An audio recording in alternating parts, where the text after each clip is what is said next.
میرے بھائیوں دنیا کے اندر انسان چاہے نیک عمل کرے یا برا عمل کرے، لیکن مرنے کے بعد یہ آرزو تمنا کرے گا کہ میں جنت میں چلا جاؤں، میرا ٹھکانہ جنت ہو، میں جنت میں داخل ہو جاؤں۔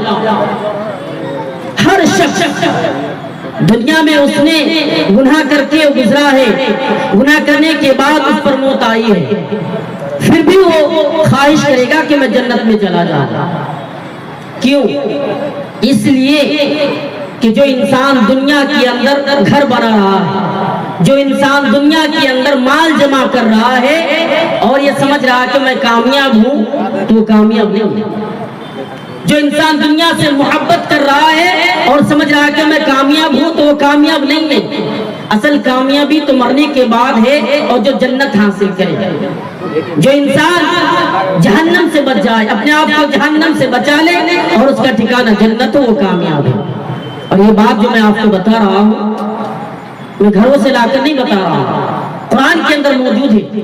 اللہ تعالیٰ نے کامیابی بتایا، قرآن اٹھائی، اللہ تعالیٰ نے فرمایا فَمَنْ زُحْزِحَ عَنِ النَّارِ وَأُدْخِلَ الْجَنَّةَ فَقَدْ فَازَ۔ وہ آدمی کامیاب ہے، وہ انسان کامیاب ہے جس نے اپنے آپ کو جہنم سے بچا لیا اور اس کا ٹھکانہ جنت، وہ کامیاب ہے۔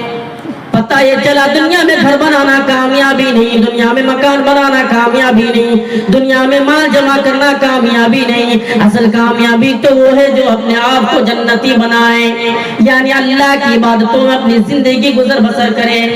پھر اللہ تعالیٰ نے دنیا کی حقیقت بیان کی، لوگوں کو بتایا کہ دنیا کی حقیقت کیا ہے۔ اللہ تعالیٰ نے فرمایا وَمَا الْحَيَاةُ الدُّنْيَا إِلَّا مَتَاعُ الْغُرُورِ۔ اے لوگوں، جس دنیا کے پیچھے تم پڑے ہو، جس دنیا سے تم محبت کر رہے ہو، جس دنیا سے تم پیار کر رہے ہو، وہ دنیا دھوکے باز ہے۔ وہ دنیا آج تک کسی سے وفا نہیں کیا، وہ دنیا آج تک کسی سے محبت نہیں کی، وہ دنیا آج تک کسی سے پیار نہیں کیا۔ اگر دنیا وفا کرتا تو فرعون سے کر لیتا۔ کیوں؟ اس لیے کہ فرعون نے دنیا کو سب کچھ سمجھا تھا، لیکن اسے بھی مرنا پڑا۔ حضرت موسیٰ علیہ السلام اور ان کی قوم والوں کو مارنے پہ اتر آئے، لیکن فرعون جب دریا میں ڈوبنے لگا، سمندر میں ڈوبنے لگا، کہنے لگا یا اللہ میں موسیٰ اور فرعون کے رب یعنی موسیٰ اور ہارون کے رب پر میں ایمان لا رہا ہوں۔ اللہ تعالیٰ نے فرمایا اے فرعون، اب تمہیں پتہ چل رہا ہے کہ تمہارا بھی مالک ہے، تمہارا بھی خالق ہے۔ میرے بھائیو، اس لیے دنیا کسی سے وفا نہیں کیا، اور جو لوگ دنیا سے محبت کر رہے ہو ناکام۔ تو آئیے آج ہم آپ کو بتا رہے کہ وہ اصل کامیابی کیسے حاصل کریں، ہم اپنے آپ کو جنتی کیسے بنائیں، جہنم سے آزاد کیسے کریں۔ کچھ اسباب ہے آپ کے سامنے انشاءاللہ میں ذکر کروں گا۔ جہنم سے بچنے کا سب سے پہلا جو سبب ہے وہ توحید۔ ایک انسان توحید کے بغیر وہ جنت میں نہیں جا سکتا، وہ جہنم سے نہیں بچ سکتا۔ جہنم سے بچنے کا توحید، اور انسان کو چاہیے کہ توحید کو دل کی گہرائیوں سے تسلیم کرے، دل کی گہرائیوں سے مانے۔ کیوں؟ اس لیے اللہ کے رسول صلی اللہ علیہ وسلم نے فرمایا، ایک صحابی رسول فرماتے میں نے نبی کو فرماتے ہوئے سنا، اللہ کے نبی نے فرمایا من اشہد لا الہ الا اللہ وان محمد رسول اللہ حرم اللہ علی النار۔ اگر کوئی انسان دل سے اس بات کی گواہی دے کہ اللہ کے سوا کوئی معبود نہیں، اللہ کے سوا کوئی معبود برحق نہیں، اور محمد صلی اللہ علیہ وسلم اللہ کے آخری نبی ہے، اللہ کے آخری رسول ہے، اللہ کے نبی نے فرمایا حرم اللہ علی النار، اس انسان پر جہنم کو حرام کر دیا جاتا ہے۔ جہنم اس انسان پر حرام ہے جو دل سے گواہی دے کہ اللہ کے سوا کوئی معبود نہیں۔ آئیے اور ایک حدیث دیکھیے، حضرت عمر بن خطاب رضی اللہ تعالیٰ عنہ حدیث کے راوی ہیں، اللہ کے نبی صلی اللہ علیہ وسلم نے فرمایا اے لوگوں میں ایک ایسا کلمہ جانتا ہوں اگر تم اس کلمہ کو دل سے پڑھو گے، دل سے تسلیم کر لو گے، مان لو گے، تو اللہ کے رسول کا فرمانے کے تم پر جہنم کو حرام کر دیا جائے گا۔ صحابہ کرام سوال کرتے ہو، حضرت عمر رضی اللہ تعالیٰ عنہ فرماتے وہ کون سا کلمہ ہے؟ اے نبی آپ ذرا بتائیے۔ اللہ کے رسول نے فرمایا وہ لا الہ الا اللہ ہے۔ اگر کوئی دل سے گواہی دے، اگر کوئی دل سے مان لے تو اس انسان پر جہنم کو حرام کر دیا جاتا ہے۔ جہنم اس انسان پر بھی حرام ہے جو دل سے گواہی دے کہ اللہ کے سوا کوئی معبود نہیں، اللہ کے سوا کوئی معبود برحق نہیں، اللہ کے سوا کوئی معبود نہیں۔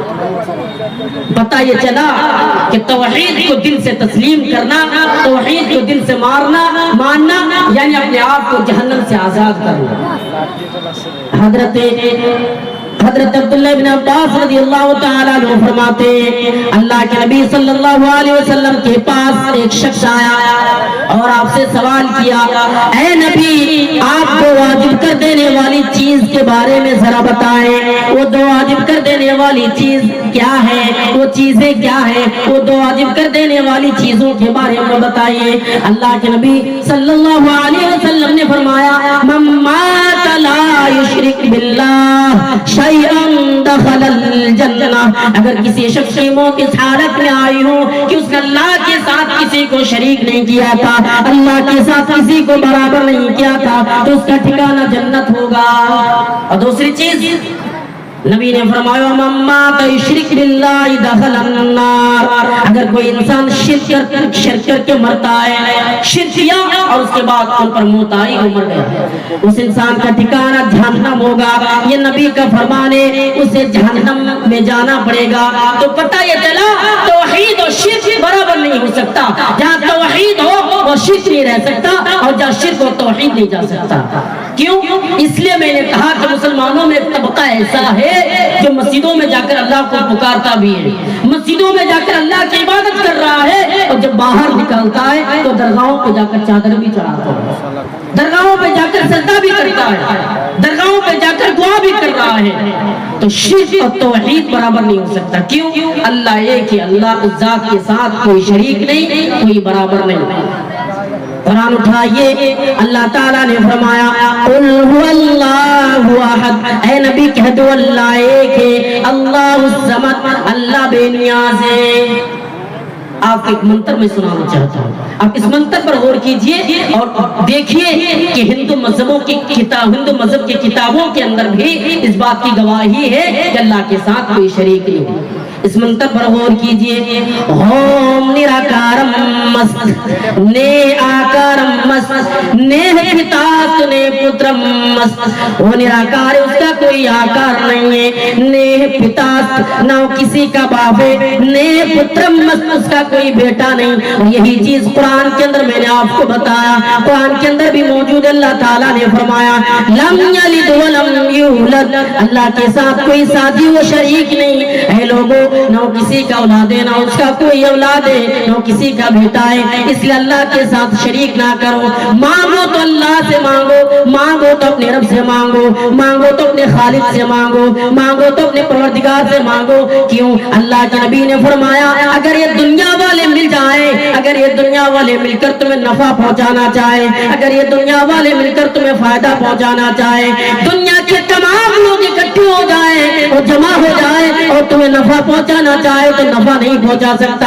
ہاں اتنی طاقت اس کے اندر نہیں ہے کہ وہ نفع پہنچا کر دکھائے۔ اگر یہ دنیا والے مل کر تمہیں نقصان بھی پہنچانا چاہے تو نقصان بھی نہیں پہنچا سکتا۔ اتنی طاقت دنیا والوں کے اندر نہیں ہے کہ نقصان پہنچائے، طاقت نہیں ہے اس کی دنیا والوں کے اندر۔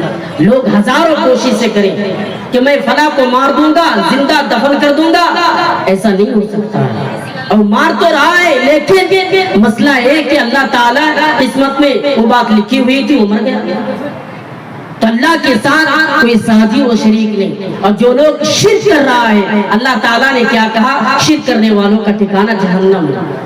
قرآن اٹھائے، اللہ تعالیٰ نے فرمایا انہ من یشرک باللہ فقد حرم اللہ علیہ الجنہ ومأواہ النار، جو انسان شرک کرے، جو انسان اللہ کے ساتھ برابر کرے کسی اور کو شریک کرے اس انسان کا ٹھکانہ جہنم ہوگا. یعنی جنت اس انسان پر حرام کر دیا جاتا ہے جو انسان شرک کرتا ہے, جو انسان اللہ کے ساتھ کسی اور کو برابر کرتا ہے. شرک کرنے والوں کا ٹھکانہ جہنم ہے. تو توحید کو دل کی گہرائیوں سے ہمیں تسلیم کرنا ہوگا, ماننا ہوگا. توحید کے بغیر کوئی جہنم سے نہیں بچ سکتا. جہنم سے بچنے کا دوسرا سبب اخلاص. لوگوں اپنے اندر اخلاص پیدا کرتا.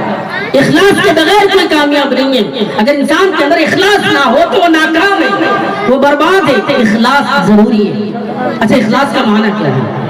یعنی خالصتاً اللہ کی عبادت اللہ کی رضا کے لیے ہو, مالک کی عبادت مالک کی رضا کے لیے ہو. یعنی اللہ کی عبادت اللہ کی رضا کے لیے ہو. ہم وہ عبادت دکھاوے کے لیے نہ کریں. ہم یہ سوچ رہے ہیں کہ نماز پڑھ رہا ہوں, کیا ہوگا نہیں ہوگا, ایسی بات نہیں ہے. یعنی ہم جو عبادتیں کر رہے ہیں وہ عبادتوں کس کے لیے ہو؟ اللہ کے لیے, خالق کے لیے, مالک کے لیے.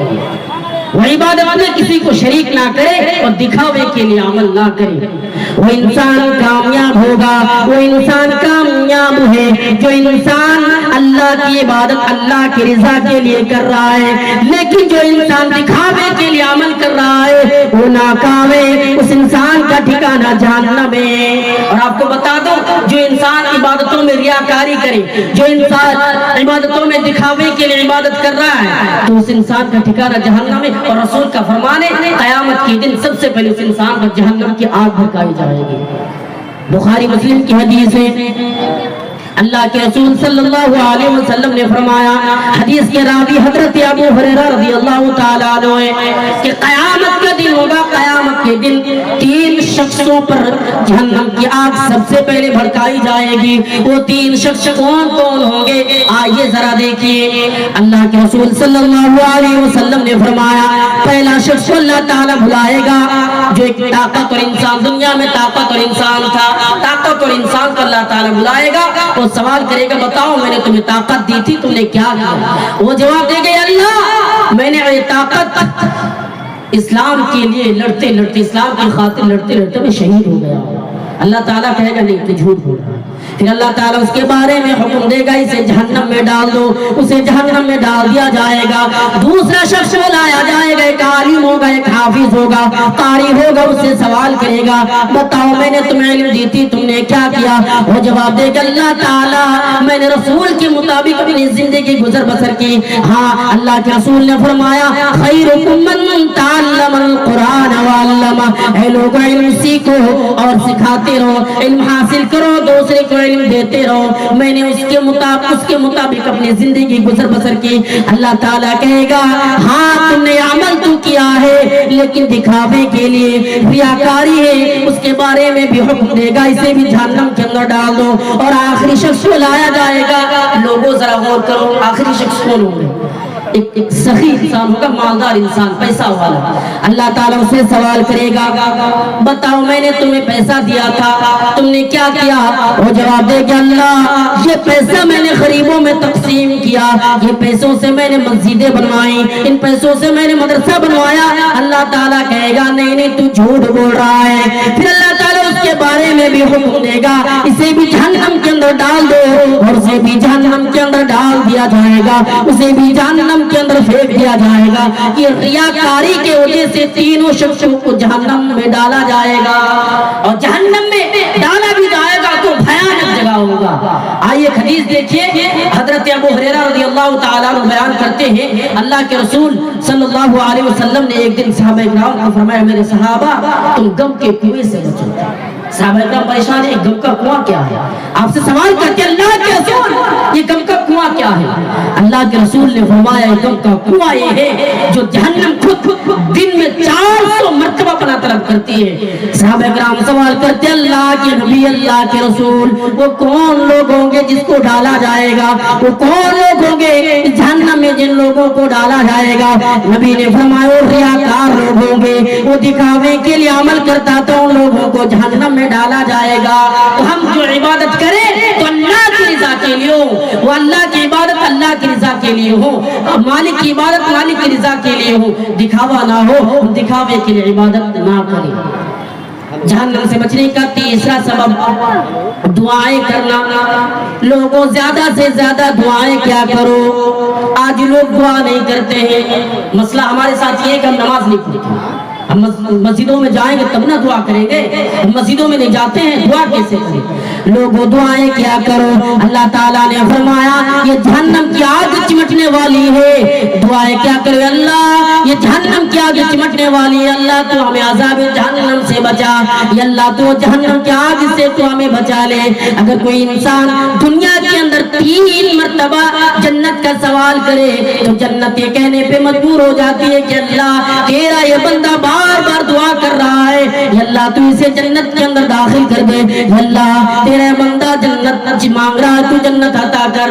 آئیے دیکھیے حدیث دیکھیے, حضرت انس رضی اللہ تعالیٰ عنہ بیان کرتے ہیں اللہ کے رسول نے فرمایا من سال اللہ الجنت 3 مرات, اگر کوئی 3 مرتبہ جنت سوال کرے یا اللہ تو ہمیں جنت عطا کر, یا اللہ تو ہمیں جنت میں داخل کر دے, تو جنت یہ کہتی ہے یا اللہ تیرا یہ بندہ بار بار دعا کر رہا ہے جنت عطا کر, یا اللہ تیرے بندے کو جنت عطا کر, یا اللہ تو جنت میں داخل کر دے. آگے فرمایا ومن استجار من النار, اگر کوئی 3 مرتبہ یہ دعا کرے یا اللہ تو ہمیں جہنم سے بچا لے, تو جہنم یہ کہتی ہے یا اللہ تیرا یہ بندہ بار بار جہنم سے بچنے کی دعائیں کر رہے ہیں, یا اللہ تو اسے جہنم سے بچا لے. تو جنت میں وہ جہنم میں یہ دعا کر رہے ہیں کہ اللہ تو بچا لے. لیکن آج ہم اور آپ دعا نہیں کرتے, دعاؤں سے غافل ہیں. آپ کو بتا دوں صحابہ اکرام جس طریقے سے قرآن کی آیتوں کو پڑھا کرتے تھے وہ دعا بھی پڑھا کیا کرتے تھے, اور اللہ کے رسول جس طریقے سے قرآن کی آیتوں کو سکھلایا کرتے تھے آپ نے دعا بھی سکھلائی. آئیے ایک حدیث دیکھیے, اللہ کے رسول نے لوگوں کو بتایا لوگوں جس طریقے سے تم قرآن کی آیتوں کو پڑھتے ہو دعا بھی پڑھا کرو. وہ کون سی دعا ہے جو لوگ نمازی ہیں نمازوں میں پڑھتا ہے؟ آئیے دعاؤں پر غور کیجئے. اللہم انی اعوذ بک من عذاب جہنم, یا اللہ تیری پناہ چاہتا ہوں عذاب جہنم سے. واعوذ بک من عذاب القبر, یا اللہ اور تیری پناہ چاہتا ہوں عذاب قبر سے. واعوذ بک من فتنة المسیح الدجال, یا اللہ اور تیری پناہ چاہتا ہوں دجال کے فتنوں سے. واعوذ بک من فتنة المحیا والممات, یا اللہ اور تیری پناہ چاہتا ہوں زندگی اور موت سے. دعائیں کیا کرو. آج لوگ دعا کرنا نہیں چاہتے, لوگ دنیا کی محبتوں کے پیچھے پڑا ہے, دعا کرنے کا وقت نہیں ہے اس کے پاس. حالات یہ ہے کہ بیوی بال بچوں کے پاس رہنے کا بھی ٹائم نہیں ہے. اللہ کے رسول نے فرمایا جب تم دعا کرو تو دعا کے ساتھ دنیا بھی مانگا کرو اور آخرت بھی مانگا کرو. حضرت انس بیان کرتے ہیں اللہ کے رسول نے فرمایا ربنا آتنا فی الدنیا حسنۃ وفی الآخرۃ حسنۃ وقنا عذاب النار. یا اللہ تو ہمیں دنیا بھی عطا, یا اللہ تو ہمیں دنیا میں بھلائی عطا کر اور آخرت سے تو بچا لینا. اور سب سے بڑی دعا تو یہ ہے یا اللہ, اور سب سے بڑی بات تو یا اللہ تو ہمیں عذاب جہنم سے بچا لینا. یا اللہ تو ہمیں عذاب جہنم کے اندر داخل نہ کرنا. لوگوں دعائیں کیا کرو, یہ جہنم سے بچنے کا تیسرا سبب ہے دعا کرنا. زیادہ سے زیادہ دعائیں کیا کرو. جہنم سے بچنے کا چوتھا سبب تقوی اختیار کرنا, یعنی اللہ کا ڈر پیدا کرنا, اپنے دلوں کے اندر اللہ کا ڈر پیدا کرنا. اور یہ ڈر ایک ایسی چیز ہے اگر انسان کے اندر پیدا ہو جائے, چاہے بوڑھے ہو, چاہے جوان ہو, چاہے کوئی عورت ہو, لڑکیاں ہو, کوئی بھی ہو جائے, اگر اس کے اندر اللہ کا ڈر ہے تو برائی کے قریب نہیں جا سکتا. ایک نوجوان بند کمرے کے اندر ہے, اس کو کوئی دیکھ نہیں رہا ہے, لیکن اللہ کا ڈر ہے تو وہ برائی نہیں کر سکتا, وہ کسی لڑکی کے ساتھ بات نہیں کر سکتا. کیوں؟ اس کے اندر اللہ کا ڈر ہے, اس کے اندر اللہ کا خوف ہے, اس کے اندر رب کا ڈر ہے, اس لیے بات نہیں کر سکتا. اور یہی ڈر انسان کو کامیاب کر دیتا ہے. قرآن پاک اللہ تعالیٰ نے فرمایا وَإِن مِّن منکم الا وردھا، ہاں کوئی ایسا شخص نہیں جس کا گزارا جہنم پر نہ ہو، یہ تو طے شدہ بات ہے، ہر انسان کا ٹھکانہ جہنم ہے۔ لیکن جو متقی لوگ ہوں گے، جو پرہیزگار لوگ ہوں گے، جو دیندار لوگ ہوں گے، اللہ تعالیٰ اس کو جہنم سے بچا لے گا۔ لیکن جو گنہگار ہوگا اس کا ٹھکانہ جہنم ہوگا، اسے جہنم میں جانا پڑے گا، اس کو جہنم میں داخل کیا جائے گا۔ تو تقوی پیدا کرے، اپنے اندر اللہ کا ڈر پیدا کرے، یہ ڈر انسان کو کامیاب کر دیتا ہے، اس لیے لوگ اللہ کا ڈر پیدا کرو۔ حضرت ابو ہریرہ رضی اللہ تعالیٰ عنہ بیان کرتے ہیں، اللہ کے رسول سے سوال کیا گیا، اے نبی آپ بتائیے وہ کون سی چیزیں جو جنت میں لے جانے والی ہیں، وہ کون سی چیزیں جو انسان کو جنت میں پہنچانے والی ہیں؟ اللہ کے رسول صلی اللہ علیہ وسلم نے فرمایا وہ دو چیزیں جو جنت میں لے جانے والی ہیں، وہ دو چیزیں کون کون سی ہیں؟ پہلی چیز اللہ کا ڈر، اگر انسان اللہ کا ڈر پیدا کر لے تو کامیاب ہے، اور دوسری چیز اخلاق، یعنی اپنا اخلاق کو اچھا کیا کرو، اگر اخلاق ٹھیک ٹھاک ہے تو اللہ تعالیٰ آپ کو جہنم سے بچانے گا۔ یہ دو چیزیں ہیں جو جنت میں لے جانے والی ہیں۔ پھر آپ سے سوال کیا گیا، حضرت ابو ہریرہ سوال کرتے ہیں نبی وہ کون سی چیزیں جو جنت میں جہنم میں لے جانے والی ہیں؟ اللہ کے رسول نے فرمایا وہ دو چیزیں جو جہنم میں لے جانے والی ہیں، وہ دو چیزیں کون کون سی ہیں؟ اللہ کے رسول نے فرمایا منہ یعنی زبان، اور دوسری چیز شرمگاہ۔ یہ دو چیزیں جو انسان کو جہنم میں لے جانے والی ہے، اس لیے ان دونوں چیزوں کو کنٹرول کرو۔ اور نبی نے کسی موقع پر کہا تھا اے لوگوں تم دو چیزوں کی گارنٹی دو، میں تمہیں جنت کا گارنٹی دیتا ہوں۔ وہ دو چیزیں کون کون سی ہیں؟ پہلی چیز اللہ کا ڈر، اور دوسری چیز یعنی پہلی چیز زبان اور دوسری چیز شرمگاہ۔ اگر ان دونوں چیزوں کی گارنٹی تم دے رہے ہو تو میں تمہیں جنت کا گارنٹی دے رہا ہوں۔ یہ دو چیزیں جہنم میں لے جانے والی ہیں۔ انسان منہ سے گالی بھی دیتا ہے، انسان زبان منہ سے جھوٹ بھی بولتا ہے، لیکن فرق نہیں پڑتا۔ اور جہاں تک کہ شرمگاہ کا معاملہ ہے تو شرمگاہ کے بارے میں اللہ تعالیٰ نے فرمایا والذین هم لفروجهم حافظون، اے لوگوں اپنی شرمگاہوں کی حفاظت کرو۔ آگے فرمایا ہاں بیوی اور لوڈیوں کے پاس جانے میں کوئی ملامت نہیں، لیکن اس کے علاوہ اگر کوئی دوسرا راستہ تلاش کر رہا ہے، ڈھونڈ رہا تو وہ گناہگار ہوگا، وہ پاپی ہوگا، اسے جہنم میں جانا پڑے گا، وہ انسان جہنمی ہوگا جس کے علاوہ دوسرا راستہ تلاش کر رہا ہے، اس کے علاوہ دوسرا راستہ ڈھونڈ رہا ہے، وہ انسان گناہگار ہے، وہ انسان پاپی ہے، اسے جہنم میں جانا پڑے گا۔ تو اس لیے جہنم کو شہوت سے ڈھانپا گیا اور جنت کو ان چیزوں سے ڈھانپا گیا جو یعنی طبعی طور سے انسان پسند نہیں کرتا۔ انسان نماز پڑھنا نہیں چاہتا، انسان قرآن کی تلاوت کرنا نہیں چاہتا، دینی محفلوں میں بیٹھنا نہیں چاہتا، مجلسوں میں جلسوں میں آنا نہیں چاہتا۔ وہ آتے ہیں بازاروں شیئر کرتے ہیں، پھر چلے جاتے ہیں، گھومتے ہیں اور ٹہلتے ہیں، پھر چلے جاتے ہیں۔ اس لیے کیا کرنا ہے؟ ان چیزوں کی طرف دوڑے جو عبادتیں ہیں، اللہ کی عبادتیں کرے، رب کو راضی کرنے کی کوشش کرے۔ تقوی کا تقاضا ہے کہ انسان اللہ سے ڈرے، انسان اللہ کا خوف پیدا کرے، انسان رب کا ڈر پیدا کرے۔ جہنم سے بچنے کا پانچواں سبب، جہنم سے بچنے کا جو پانچواں سبب ہے روزے رکھنا۔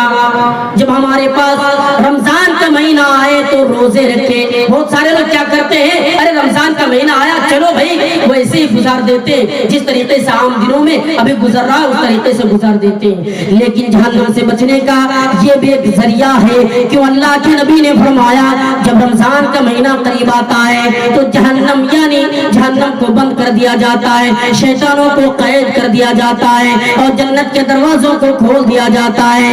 آپ کو بتا دوں اگر کوئی انسان رمضان کے مہینے میں روزے رکھے، ہاں روزے اس نے روزہ رکھا تو روزے کی بدولت یعنی یہ روزہ قیامت کے دن ڈھال بنے گا۔ اللہ کے رسول نے فرمایا ڈھال بنے گا۔ صحابہ کرام سوال کرتے نبی آپ بتائیے وہ کس طریقے سے ڈھال بنے گا؟ اللہ کے نبی نے فرمایا جس طریقے سے تم جنگ میں جاتی ہو اور کافروں کے وار سے دشمنوں کے وار سے بچنے کے لیے تم ڈھال لیتے ہو، اسی طریقے سے یہ روزہ یعنی یہ روزہ بھی ڈھال بنے گا۔ اور آپ کو بتا دوں اللہ کو راضی کرنے کے لیے, مالک کو راضی کرنے کے لیے آپ نے صرف ایک روزہ رکھا, صرف 14-15 گھنٹے بھوکا پیاسا رہنا. میں فضیلت بتا رہا ہوں, آپ یہ نہ سمجھے کہ رمضان کا مہینہ آئے صرف ایک ہی روزہ رکھ کے چھوڑ دیں. میں فضیلت بیان کر رہا ہوں, ایک روزہ رکھے, ایک روزہ صرف اللہ کو راضی کرنے کے لیے ایک روزہ رکھے. اللہ کے نبی نے فرمایا اس انسان اور جہنم کے درمیان ایک خندق بنا دیتی ہے, اور وہ خندق کتنی لمبائی ہوتی ہے, اتنی لمبائی ہوتی ہے جتنے آسمان اور زمین کے درمیان فاصلہ ہے. اس لیے جب رمضان کا مہینہ قریب آئے, جب رمضان کا مہینہ پاس آئے, اس رمضان کے مہینے میں روزے رکھے. لوگوں رمضان کے مہینے میں روزے رکھا کرو. رمضان کے مہینے میں اپنے اہل و عیال کو, اپنے گھر کے لوگوں کو, اپنے پڑوسیوں کو حکم دے کہ وہ بھی روزہ رکھیں. جو لوگ شراب کا عادی ہیں, جو لوگ روزے سے دور ہیں, وہ لوگ بھی روزہ رکھا کریں. جہنم سے بچنے کا چھٹا سبب, یعنی 40 دن تک مسلسل نماز ادا کرنا, یعنی وہ نماز جس میں تکبیر بھی فوت نہ ہو. اگر کوئی انسان مسلسل 40 دنوں تک نماز ادا کرتا ہے تو اللہ تعالیٰ کا اللہ کے رسول کا فرمان ہے اس انسان پر جہنم کو حرام کر دیا جاتا ہے, انسان جہنم میں نہیں جا سکتا. یعنی مسلسل 40 دنوں تک نماز ادا کرنا ہے. اور اس عشرے میں کل 200 نمازیں ہوتی ہیں, اور یہ سودا کوئی مہنگا نہیں ہے. اس لیے لوگوں نمازیں پڑھا کرو. جب ہم نمازیں پڑھو یقیناً ہم اور آپ کامیاب ہو جائیں گے. اگر ہماری زندگی میں نماز ہے تو نماز نہیں ہے. جہنم سے بچنے کا 7واں سبب, فجر اور عصر کی نمازوں کو ہمیشہ پابندی کے ساتھ ادا کرنا. ویسے تو ہر نماز فرض ہے, انسان کو نماز ادا کرنا چاہیے, چاہے وہ ظہر کی نماز ہو, چاہے عشاء کی نماز ہو. لیکن یہ جو 2 نمازیں ہیں, ان دونوں نمازوں کی فضیلت کچھ الگ ہے. اللہ کے رسول نے فرمایا اگر کوئی انسان 2 ٹھنڈی نمازیں ادا کرے, یعنی طلوع آفتاب سے پہلے یعنی فجر کی نماز, اور غروب آفتاب سے پہلے یعنی عصر کی نماز, اگر کوئی انسان ان دونوں نمازوں کو پڑھتا ہے, ان نمازوں کے بدولت اللہ تعالیٰ اس انسان پر جہنم کو حرام کر دے گا. جہنم اس انسان پر حرام ہے جو ان دونوں نمازوں کو پڑھتا ہے. اس لیے لوگوں نمازیں پڑھا کرو, نماز ادا کیا کرو. اور عصر کی نمازوں, فجر کی نمازوں کی فضیلت بتاؤ. مولانا صاحب السلام علیکم ورحمۃ اللہ. معذرت کے ساتھ یہ چونکہ ہمارا جلسہ آج کل جلسہ کی شکلیں کچھ بدل گئی ہے, اس وجہ سے علماء کرام کو روک کر کے کچھ اعلانات کرنا پڑ جاتا ہے. اس کے لیے میں علماء کرام سے معذرت خواہ ہوں. یہ جو گاڑیاں چاہے بائک کی شکل میں ہو یا 4 ویلر کی شکل میں ہو یا پھر سائیکل کی شکل میں ہو, جو بھی سواری لے کر کے آتے ہیں, جو اسٹینڈ سے باہر لگاتے ہیں, دھیان سے سنیے گا, سائیکل یا موٹر سائیکل جو اسٹینڈ سے باہر لگاتے ہیں آپ خود اس کے ذمہ دار ہیں. اور خصوصی طور پر اگر آپ نے راستے میں پارکنگ کیا اور گاڑی لگائی تو گاڑی آپ کی ہو سکتا ہے کہ وہاں سے اٹھا کر کے دوسری جگہ رکھ دے اور پھر آپ اس گاڑی کے پیچھے گاڑی ڈھونڈتے رہ جائیں. اس لیے تمام لوگوں سے, آنے والوں سے, باہر سے آنے والے لوگوں سے گزارش ہے کہ گاڑیوں کے لیے اچھا خاصا انتظام اور لوگوں کو وہاں متعین کیا گیا ہے, آپ ان کا سہارا لیں اور گاڑی اسٹینڈ میں جا کر کے لگائیں. یہ آپ کے لیے, ہمارے لیے, سب کے لیے بہتر ہوگا. اس پر توجہ دیں گے اور اس بات پر عمل کرنے کی کوشش کریں گے. السلام علیکم ورحمۃ اللہ. اگر کوئی انسان سونے سے پہلے عشاء کی نماز جماعت کے ساتھ ادا کرتا ہے اور پھر سو جاتا ہے تو اللہ کے رسول نے فرمایا اس انسان کو آدھی رات کی قیام کے برابر فضیلت عطا کی جاتی ہے, ثواب عطا کیا جاتا ہے. لیکن وہی انسان اگر سو جائے اور سونے کے بعد اٹھتا ہے اور رات میں اٹھنے کے بعد وضو بنا رہا ہے, وضو بنانے کے بعد وہ پھر فجر کی نماز جماعت کے ساتھ ادا کرے تو نبی کا فرمان ہے اس انسان کو پوری رات کی ثواب, پوری رات کے قیام کے برابر ثواب عطا کیا جاتا ہے. یہ فجر کی نماز کی فضیلت ہے.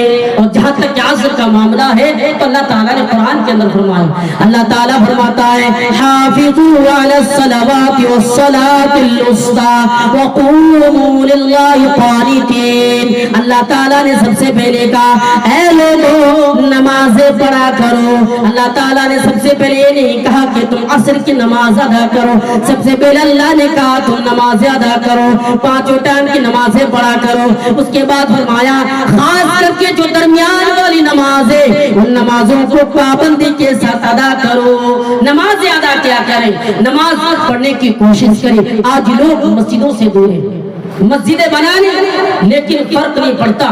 اس لیے انسانوں نمازیں پڑھا کرو. اور دیکھیے نمازوں سے کس طریقے سے جوان بھاگ رہا ہے. جب اذان ہوتی ہے مسجدوں میں پکارا جاتا ہے حی علی الصلاۃ حی علی الفلاح, اے لوگوں نمازیں قائم کیا کرو, اے لوگوں آؤ کامیابی کی طرف. تو پھر وہ لوگ بھاگ جاتے ہیں. کہاں وہ موبائلوں کے پیچھے دوڑتا ہے, وہ لڑکیوں کے چکروں میں دوڑ رہا ہے, وہ مسجدوں میں آنا نہیں چاہتا. لوگوں نمازیں پڑھا کرو, لوگوں نمازیں قائم کیا کرو. اور خاص کر کے ان دونوں نمازوں کو ہمیشہ ہمیشہ ادا کریں. نمبر 8 جہنم سے بچنے کا 8واں سبب یعنی ظہر سے پہلے 4 رکعت اور ظہر کے بعد 4 رکعت یعنی کل 8 رکعت نمازوں کو ہمیشہ ادا کرنا. اللہ کے رسول نے فرمایا اگر کوئی انسان ان 8 رکعت نمازوں کو ہمیشہ ادا کرتا ہے تو اللہ تعالیٰ اس انسان پر جہنم کو حرام کر دیتا ہے. آئیے حدیث دیکھیں. حدیث کے راوی حضرت ام حبیبہ رضی اللہ تعالیٰ عنہ بیان کرتی ہے اللہ کے رسول نے فرمایا اگر کوئی انسان یعنی ظہر سے پہلے 4 رکعت اور ظہر کے بعد 4 رکعت یعنی کل 8 رکعت نمازوں کو پڑھتا ہے تو اللہ تعالیٰ اس انسان پر جہنم کو حرام کر دیتا ہے. ہر دن پڑھنا پڑے گا. ان نمازوں کو پابندی کے ساتھ ادا کرنے کی کوشش کریں. جہنم سے بچنے کا 9واں سبب جہنم سے بچنے کا جو 9واں طریقہ ہے 9واں سبب ہے اللہ کے ڈر کی وجہ سے رونا. ایک ہے اللہ سے ڈرنا اور ایک ہے رونا. اللہ کے نبی نے فرمایا اگر کوئی انسان اللہ کے ڈر کی وجہ سے روتا ہے, اللہ کے خوف کی وجہ سے ہوتا ہے تو اس انسان کو جہنم سے آزاد کر دیتا ہے. وہ انسان جہنم سے آزاد ہے, وہ انسان جہنم میں نہیں جا سکتا. جو انسان اللہ کے ڈر کی وجہ سے روتا ہے, اللہ کے خوف کی وجہ سے روتا ہے, اور وہ آنکھیں جہنم میں نہیں جائے گی جو اللہ کے ڈر کی وجہ سے رویا کرتی ہے. اور آپ کو بتا دوں رونے کی فضیلت اللہ کے نبی نے فرمایا قیامت کا دن ہوگا, قیامت کے دن انسان اپنے پسینے میں ڈوبتا ہوا ہوگا. اس وقت اللہ تعالیٰ اپنے کچھ خوش نصیب بندوں کو اپنے عرش کا سایہ دے گا. اللہ کے نبی نے فرمایا سبعۃ یظلھم اللہ فی ظلہ یعنی 7 طریقے کے لوگ ہوں گے جس کو اللہ تعالیٰ اپنے عرش کا سایہ دے گا, اور ان میں سے ایک انسان یہ بھی ہوگا. اللہ کے نبی نے فرمایا ورجل ذکر اللہ خالیا ففاضت عیناہ, جو اللہ کے ڈر کی وجہ سے ہوتا ہے, اللہ کے خوف کی وجہ سے ہوتے ہیں, اس انسان کو بھی اللہ تعالیٰ اپنے عرش کا سایہ عطا کرے گا. اس لیے لوگوں رویا کرو, یہ رونے کی فضیلت ہے. آج تو لوگ روتے نہیں, دل سخت ہو چکا ہے, وہ جانا نہیں چاہتا مسجدوں کے قریب.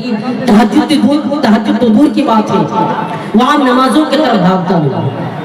جہنم سے بچنے کا 9واں سبب 10واں سبب جہنم سے بچنے کا جو 10واں طریقہ ہے اپنے قدموں کو نیکیوں کی طرف بڑھایا کرو. اپنے قدموں کو نیکیوں کی طرف بڑھانے کی کوشش کیا کرو. اپنے قدموں کو اللہ کی راہ یعنی اللہ کی عبادتوں کی طرف بڑھایا کرے. مثلا نماز, روزہ, حج, زکوٰۃ, یہ جو تمام چیزیں حیثیت کے مطابق ہے وہ آگے بڑھائیں اور کوشش کریں کہ اللہ کی عبادت کریں. اور ایک چیز اس میں ایک چیز یہ بھی ہے یعنی اللہ کے جمعہ کے لیے بھی جانا, جمعہ کے لیے جانا. آپ سنے ہوں گے جمعہ کی فضیلت کیا ہے, جمعہ کی نماز پڑھنے کی فضیلت کیا ہے. اللہ کے رسول نے فرمایا اگر کوئی انسان جمعہ کے دن غسل کرے, پھر اپنے اہل و عیال کو حکم دے, اپنے گھر کے لوگوں کو حکم دے کہ آپ غسل کریں, آپ لوگ بھی غسل کر لیں, پھر وہ لوگوں کو, بھائی کو, سارے لوگوں کو ساتھ میں لے کر وہ مسجد میں حاضر ہوتا ہے, اور پھر وہ اول وقت میں حاضر ہو رہا ہے یا شروع سے لے کر اخیر تک وہ خطبہ سن رہا ہے, تقریریں اس نے سنی, تو اللہ کے رسول کا فرمان ہے اس کے ایک ایک قدم پر اللہ تعالیٰ 1 سال کے روزے کے برابر ثواب عطا کرے گا. اس لیے لوگوں جمعہ کی نماز ادا کرنے کی کوشش کریں. اور آپ یہ نہ سمجھیں کہ ہم جمعہ کی نماز ادا کر لیے چھٹی ہو گئی, بس ایسا نہ سمجھیں, ایسا نہ سوچیں. جہنم سے بچنے کا 11واں سبب بیٹے کی پرورش اور تربیت کرنا. بیٹے کی پرورش اور تربیت کرنا یہ بہت بھیانک چیز ہے. بتا دو آج ہمارے سماج میں بیٹیوں کو قتل کیا جا رہا ہے, بیٹیوں کو مارا جا رہا ہے. کیوں؟ اس لیے کھلا پلانے کے ڈر کی وجہ سے. آج بیٹیوں کو قتل کیا جا رہا ہے کھلانے کے ڈر سے، پلانے کے ڈر سے. اللہ تعالیٰ نے کیا کہا؟ ارے بیٹی دینے والا میں ہوں، کھلانے والا میں ہوں، تم کون ہوتے ہو بیٹے کو قتل کرنے والا؟ آج وہ زمانہ ہمارے پاس ہے. اللہ کے رسول آنے سے پہلے زمانہ جاہلیت میں لوگ بیٹیوں کو قتل کر دیا کرتے تھے، بیٹی کو لوگ مار دیا کرتے تھے. وہ پیدا ہونے کے بعد نہیں، جب وہ لڑکی پیدا ہوئی ہونے کے بعد وہ جب چلنے لگتی تو پھر اسے نہلا کر دھلا کر ننیحال کے بہانے میں لے جایا جاتا، اور لے جانے کے بعد اسے زندہ زمین میں گاڑ دیا کرتے تھے. وہ زمانہ تو نہیں ہے آج، وہ تو زمانہ تھا پیدا ہونے کے بعد مارتے تھے. آج زمانہ ہے پیدا ہونے سے پہلے مارا جا رہا ہے. جب ڈاکٹر بتاتے ہیں الٹراساؤنڈ یعنی مشینوں کے ذریعہ کی بیٹی ہے تو پھر وہ پیٹ ہی کے اندر مار دیتے ہیں. لوگوں بیٹی کو قتل نہ کرو، کھلا پلانے کے ڈر سے بیٹی کو قتل نہ کرو. قرآن کے اندر اللہ تعالیٰ نے فرمایا للہ ملک السماوات والارض، ارے زمین و آسمان کا خالق اللہ ہے. زمین و آسمان کو پیدا اللہ نے کیا ہے، زمین و آسمان کو پیدا کرنے والا خالق ہے. اور اس کے بعد فرمایا ارے بیٹی دینا میرا کام ہے، بیٹا دینا میرا کام ہے. میں جسے چاہوں بیٹا عطا کروں، میں جسے چاہوں بیٹیاں عطا کروں، میں جسے چاہوں بیٹا بیٹی دونوں عطا کروں، میں جسے چاہوں ان تمام بیٹیوں سے بیٹاؤں سے محروم کر دوں، باجا کر دوں. یہ اللہ کے ہاتھوں میں. ہم کون ہوتے ہیں بیٹی کو قتل کرنے والے؟ آئیے بیٹی کی پرورش و تربیت کرنے کی فضیلت دیکھیے. آئیے فضیلت دیکھیے. اللہ کے رسول نے فرمایا اگر کوئی انسان بیٹی کی پرورش کرے، بیٹی کی تربیت کرے تو قیامت کی دن یہ بیٹیاں ماں باپ کو جہنم سے بچائے گی، یہ بیٹیاں جہنم میں پردہ بنے گی. اس لیے لوگوں بیٹی کی پرورش کرے. جہنم سے بچنے کا 12واں سبب، یعنی جو مسلمان قید ہے، ظالموں کے ہاتھوں میں ہے، اس پر ظلم کیا جا رہا ہے، اسے مارا جا رہا ہے، تو ذمہ داری ہماری ذمہ داری ہے کہ ہم اسے آزاد کریں. اللہ کے نبی نے فرمایا جو مسلمان قید ہے، ہاں اگر کوئی مسلمان مرد ایک مرد کو آزاد کرتا ہے تو اللہ تعالیٰ اسے جہنم سے آزاد کر دے گا. اگر کوئی مسلمان مرد دو عورتوں کو آزاد کیا تو اللہ تعالیٰ اس انسان کو جہنم سے آزاد کر دے گا. اگر کوئی مسلمان عورت ایک عورت کو آزاد کرتی ہے تو اللہ تعالیٰ اس کو بھی جہنم سے آزاد کر دے گا، عورت بھی آزاد ہو جائے گی. جہنم سے اللہ تعالیٰ اس کو بچا لے گا. اور آخری چیز جہنم سے بچنے کا آخری سبب بیان کر کے میں اپنی بات ختم کروں گا، یعنی حسن اخلاق کا مظاہرہ کرنا، اخلاق کو اچھا کرنا. میں بیچ میں آپ کو بتایا کہ اخلاق کی وجہ سے انسان جنت کے اندر بھی داخل ہوتا ہے، اور یہ اخلاق بڑی قیمتی چیز ہے. اگر انسان کے اندر اخلاق نہ ہو، بد اخلاق ہے تو اسے کوئی دیکھنا نہیں چاہے گا، وہ بدچلن ہے تو اس کو سماج میں غلط نظروں سے دیکھا جائے گا. اس لیے اخلاق کو اچھا کرے. اور آپ کو بتا دوں ہم نہیں، سلف صالحین بھی پوری رات دعائیں کیا کرتے تھے، یا اللہ تو نے مجھے اچھا بنایا، اخلاق کو اچھا بنا دے. آئیے حدیث دیکھیے. حدیث کی راوی حضرت ام دردہ رضی اللہ تعالیٰ عنہ بیان کرتی ہے کہ ایک دن حضرت ابو دردہ رضی اللہ تعالیٰ عنہ تہجد کی نماز پڑھتے ہیں، اور نماز پڑھنے کے بعد پھر ہاتھوں کو اٹھاتے ہیں اور دعا کرنے لگتے ہیں، یا اللہ تو نے مجھے اچھا بنایا اور میرے اخلاق کو بھی اچھا بنا دے. اور یہی دعا کرتے کرتے فجر کی اذان ہو گئی. ام دردہ بیان کرتی ہے میرا سرتاج کیا بات ہے، آپ تہجد کی نماز کے بعد ایک ہی دعا کر رہے ہیں، اب تو اذان ہو گئی ہے. حضرت ابو دردہ کہتے ہیں میری بیوی اگر انسان کا اخلاق ٹھیک ہے تو جنت میں داخل ہوگا، ہاں اس کا ٹھکانہ جنت ہوگا، جہنم کو حرام کر دیا جائے گا. اگر انسان بد اخلاق ہے، بد چلن ہے تو اسے جہنم میں جانا پڑے گا. اس لیے لوگوں اخلاق کو اچھا کرو، بد اخلاق بنانے کی کوشش نہ کریں، اخلاق کو اچھا کریں. اگر انسان کا اخلاق ٹھیک نہیں ہے تو وہ ناکام ہے، وہ برباد ہے. یہ چند چیزیں تھی میں نے آپ کے سامنے ذکر کیا. آپ لوگوں سے گزارش ہے ان پر عمل کرنے کی کوشش کریں. اخیر میں اللہ تعالیٰ سے دعا ہے ہم تمام لوگوں کو جہنم سے بچنے کے اسبابوں پر عمل کرنے کی توفیق عطا فرمائے. آمین. وآخر دعوانا الحمدللہ رب العالمین. السلام علیکم ورحمۃ اللہ وبرکاتہ.